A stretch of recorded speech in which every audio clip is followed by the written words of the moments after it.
remember this for eternity. Exodus, Gods and Kings, rated PG-13. Hello and welcome to Time About the Movies. Today we are taking a look at the 3 films that make up December 12, 2014. We do have a couple of good movies, but of course we got to start with a really bad movie. And nothing says, a big adaptation of the Ten Commandments by having a movie directed by Ridley Scott that features 2 people who are not even close to the right race to play these characters here. We'll get to that in just a second, but Exodus, Gods and Kings. This is, of course, the story of one man's daring courage to take on the might of an empire. Using state-of-the-art visual effects and 3D immersion, Scott brings new life to the story of the defiant leader Moses, played by Christian Bale, as he rises up against the Egyptian pharaoh Ramesses, played by Joel Edgerton, setting 600,000 slaves on a monumental journey of escape from Egypt and its terrifying cycle of deadly plagues. So yeah, it's pretty much the Ten Commandments in a remake of the Ten Commandments, essentially, except the commandments don't even show up until the very end of the movie. And really, this movie is just a waste of potential all across the board, and it cements Ridley Scott at nothing of but a shell of what he used to be. I mean, yeah, he'd have a couple of movies here and there after this that were good, like his next film, The Martian, and then a couple years later he would have House of Gucci, which I think is pretty fun. But yeah, ever since then, though, he's not the same person he was before. He keeps going back to Aliens. He keeps going back to Gladiator. I've touched on this before, but to this movie's credit, though, the special effects are impressive overall. The plagues, it's a cool scene. The final climax with the parting of the Red Sea is really good.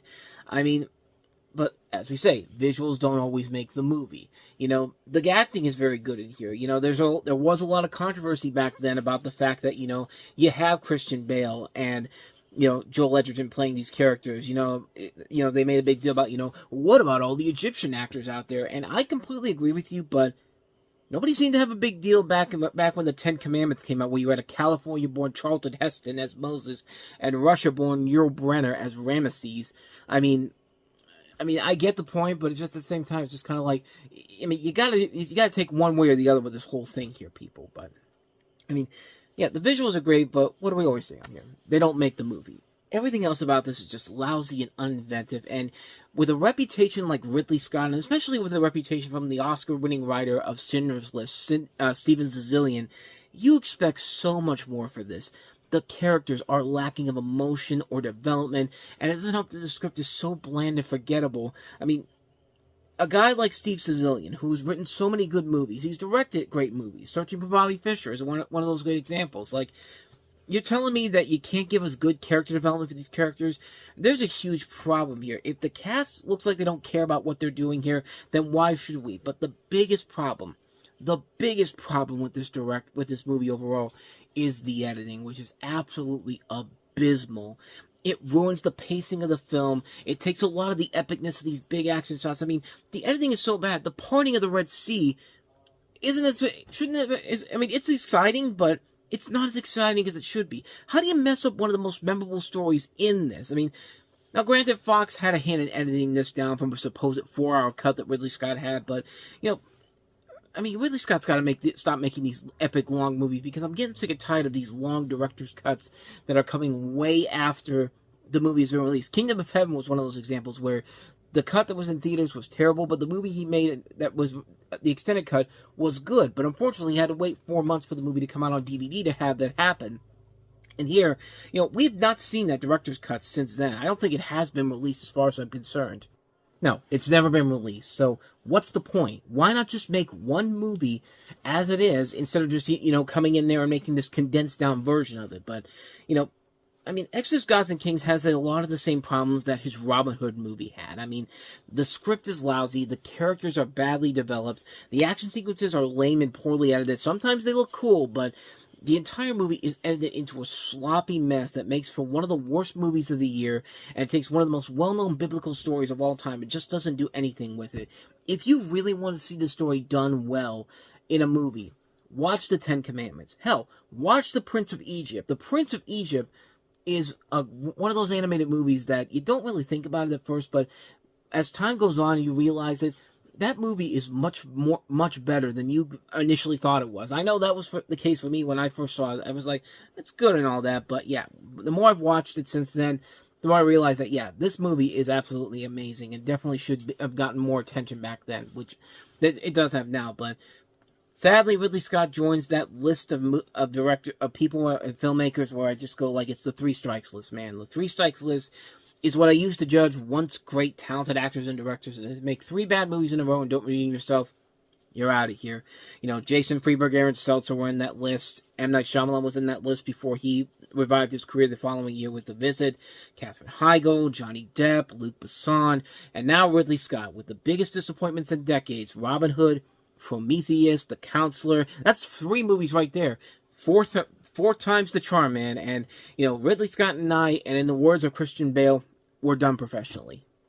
Fucking ass. And then, of course, he follows it up the year later with a good movie, and then goes back to crap again. But we'll touch on The Martian next year in 2015. But in the meantime, let's get to the good movies. Let's go to one of the best movies of the year that, once again, nobody went to go see. Top 5. Snitching. I'm gonna turn over like an apple pie. You just ate an apple pie, you fat Chris Rock, top 5, rated R.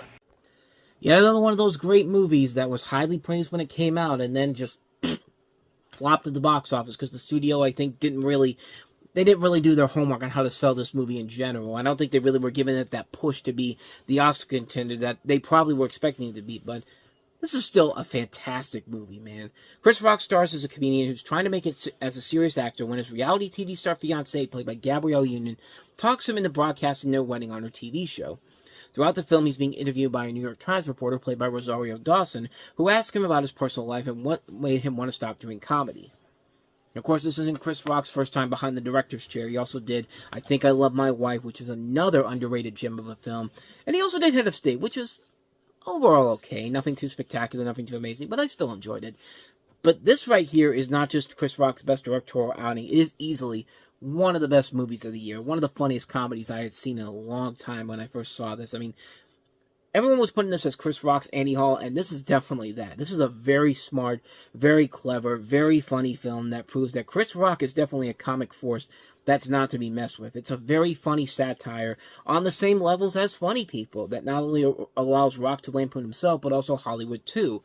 There's also a lot of satirical jokes about not just Rock himself, but him lampooning Adam Sandler's work.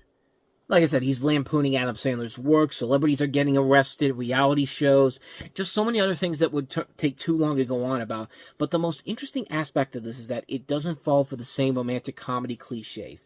Even when it looks like it's going to. Like, there's a great scene where Rock and Dawson are getting ready to have sex in the bathroom, but they don't. And for a romantic comedy to not go into those cliches, that's awesome. That's okay in my book.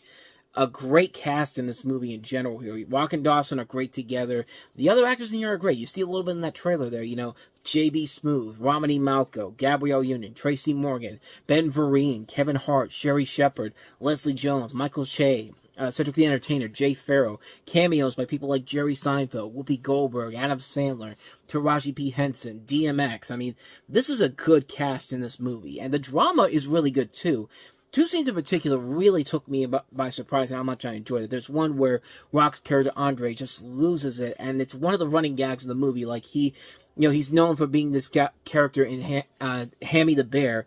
He comes back in his face. It comes back in his face when he's in a grocery store getting drunk and looking around and seeing that they actually have a Hammy the Beer available, and he just snaps big time. Like, it's a scene where I could honestly see a celebrity known for one thing that everyone loves, losing their shit big time and doing the exact same thing that Rock did in that scene in real life.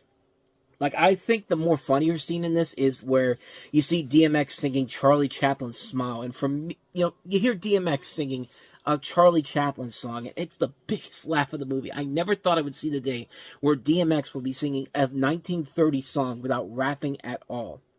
If there's any real flaws with this movie, there's a couple of things. One, Cedric the Entertainer, like I said, he's fine in this, but he is kind of acting a little over the top in one scene in particular. I like what that scene was trying to do, but the over-the-top acting kind of ruins it overall.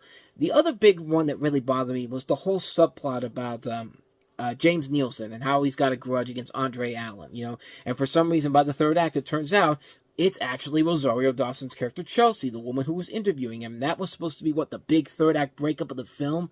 It's like, really?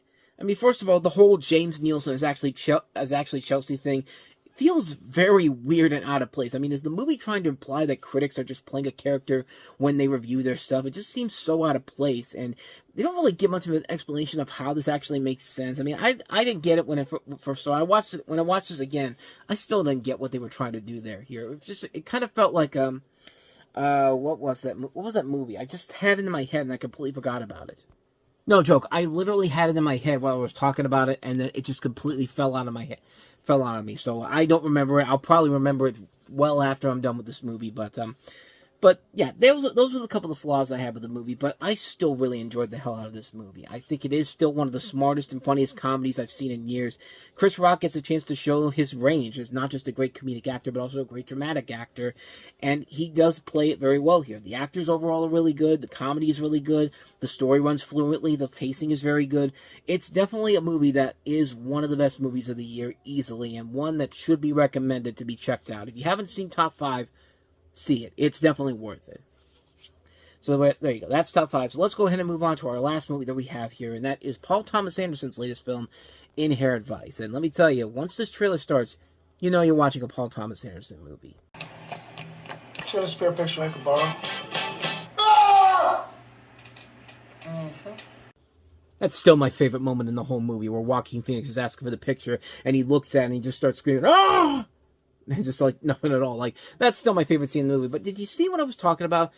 The opening shot feels like a Paul Thomas Anderson shot. Like, it's just, I mean, it doesn't look, I mean, when you really look at it, it feels like, yeah, this is definitely a Paul Thomas Anderson movie we're going into here. But this is, of course, based off the novel by Thomas Pynchon, where it's taking place during the psychedelic 60s and 70s, where you have Larry Sportello, a.k.a. Doc, played by Joaquin Phoenix, surprised by his former girlfriend, played by Catherine Waterston, and her plot for a billionaire boyfriend, his wife, and her boyfriend.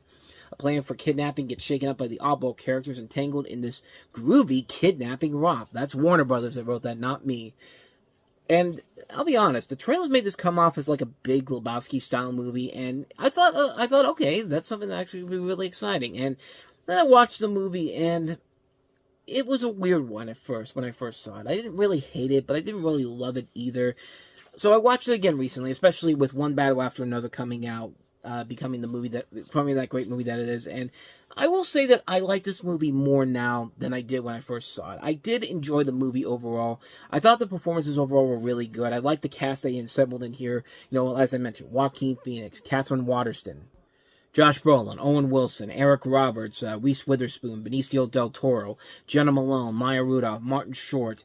A lot of really, really good people in this movie. And yeah, it's a movie where it has grown with me over time. I think the visual style overall was pretty solid overall.